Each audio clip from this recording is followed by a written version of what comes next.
Hi, it's Dr. Spates here with Com 712, and this is the second video of our SPSS homework for the Independent Samples t-test. I want to go ahead and begin. Your data set should already be open and have access to that as well. We're in our second exercise. And I'm here with the answers for the Independent Samples t-test section. We're going to go ahead and start with number 1. Hypothesis 1 says that there is a difference between males and females on their level of interaction and involvement with fraternities and sororities. Once again, using our cheat sheet, the word difference has been used, and so that is our clue there to lead us to t-test, which is our comparison testing.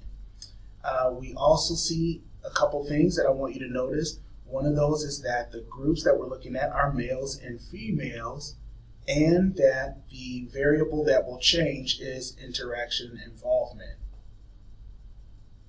Based on that, let's answer the first couple of questions. Part A says, what is the independent variable? In this case, we're asking about the variable that will not change, but the variable that will cause or predict change. In this case, it's going to be the variable that groups males and females, which is sex.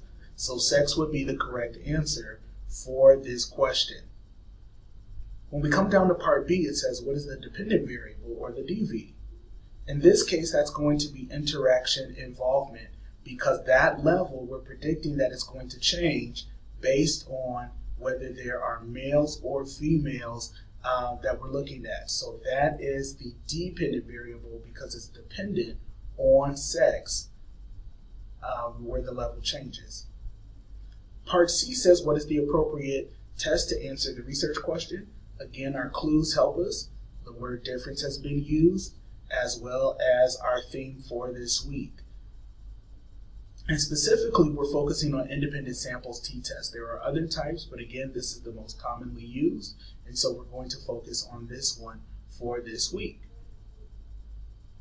Now it's time to conduct our test in SPSS, so I'm going to go ahead and pull up SPSS. Again, we have our raw data set here, and we're looking at it in data view. Okay, you can also look at it through variable view, but we're going to use data view. So we're in data view,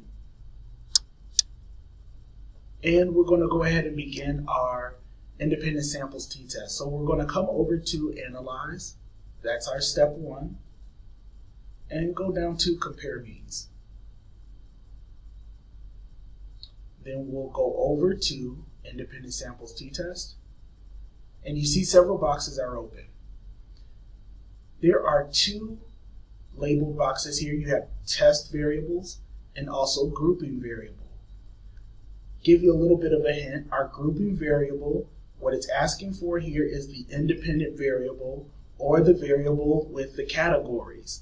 And so our grouping variable in this case will be sex. So go ahead and select sex. Bring it over.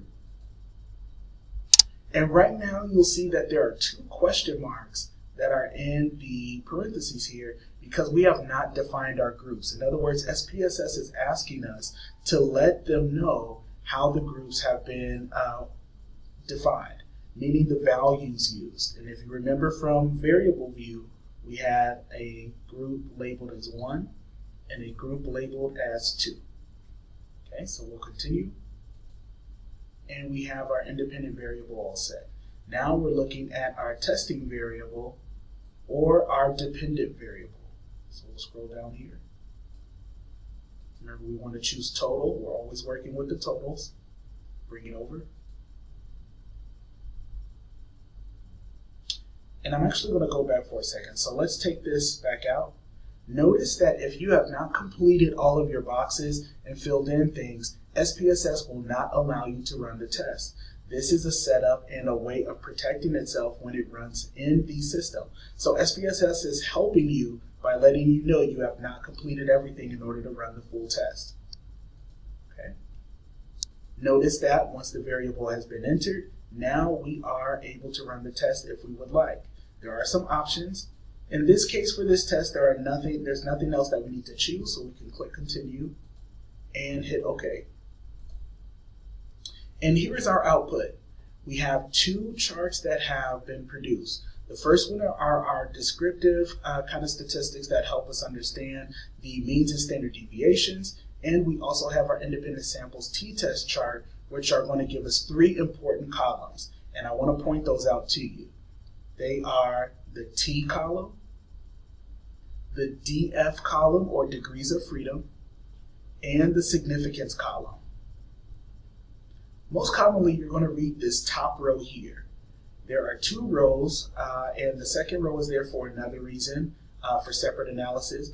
But I want you to know that automatically you can go and read this first top row here for the columns, and those are the ones that we want to focus on. So as we come, we look and we have our T statistic, our degrees of freedom, which is always n minus 2. So n is our full population at 75 minus 2, that's what gives us 73. And then our significance testing, which is usually represented by the letter P. So this is the number that we want to read in order to say whether or not this number is greater than or less than 0.05. Remember, that's what we're looking for. That's our standard for significance testing. So as we come together, let's look at our answer here.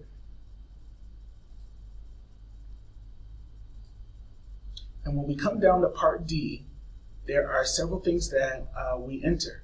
And so we have our T statistic with our degrees of freedom, in parentheses, equals 0.476. And in this case, P is greater than 0.05. How do we come to that? Because when we look back at our chart here, we can see in the significance two-tailed test that 0.635 is greater than 0.05.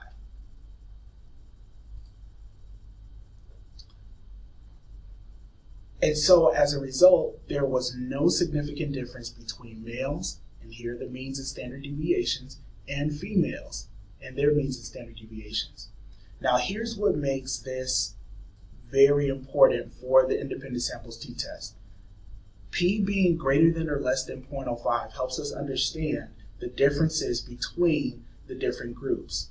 As you can see, there actually are some differences in the numbers between males and females in their means, so that we do know that there is a difference. However, the difference between the groups is not significant, and that's what this number is all about. We know that in data research that there will always be differences, but we don't just want to know about the differences. We want to know, do those differences matter? Are they significant? Are they valuable or important? In this case, the differences do not matter because they're not significant. Because they're not significant, we can answer part E, showing that it fails to support, okay? While there is a difference, it is not significant. Let's go ahead with hypothesis number 2. We're going to do it again. Members of fraternities will have higher levels of anxiety than members of sororities. In this case, we can break down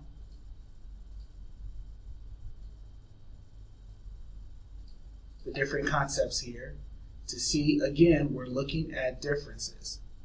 So we have our two groups, fraternities and sororities, and the level of anxiety becomes the variable that we want to compare between them. So part A, Greek in this case, not just males and females, so not sex.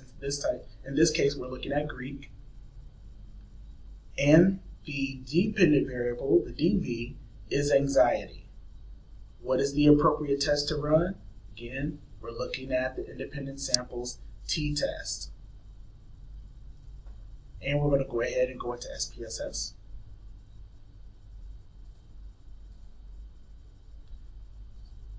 We're going to start with analyze and compare means, independent samples, and we can hit reset so that we can start over. In this case, we're going to be using Greek. We need to define those variables. Remember, there were 3 groups for the Greek variable. So there were fraternities, sororities, and also academic Greeks. We only want 2 groups, and that's what causes the independent samples t-test. So we're going to use 1 again, as well as 2. Hit continue. And in this case, we're going to be looking at anxiety. So we're going to look for the total, bring it over, and because there are no other options we want to run, hit OK. And now we have our second group of independent samples t-test production, giving us our means and standard deviations, as well as independent samples t-test. Our three important numbers here, we have the t-statistic, which is negative 1.671, and our degrees of freedom, in this case it's 69, because we lose a few people who are academic Greeks. So we were only looking at a group of 71. So n minus 2 is 69. And our significance testing here is 0.099. So 0.099 is the value that we use to measure against. Is it greater than or less than 0.05? As you can see here, our t-statistic is written. We have our t, and in this case it's 69, equals negative 1.671. And in this case again, p is greater than 0.05. So there was no significant difference between males or those in fraternities with their standard deviations and means, and females or those in sororities with their means and standard deviations as well. And because p is greater than 0.05, it fails to support, okay? Again, we see differences, but those differences are not significant. That is how you complete the independent samples t-test. Those are the answers. And we'll be looking forward to next week, where we will focus on regression and ANOVA. See you next week.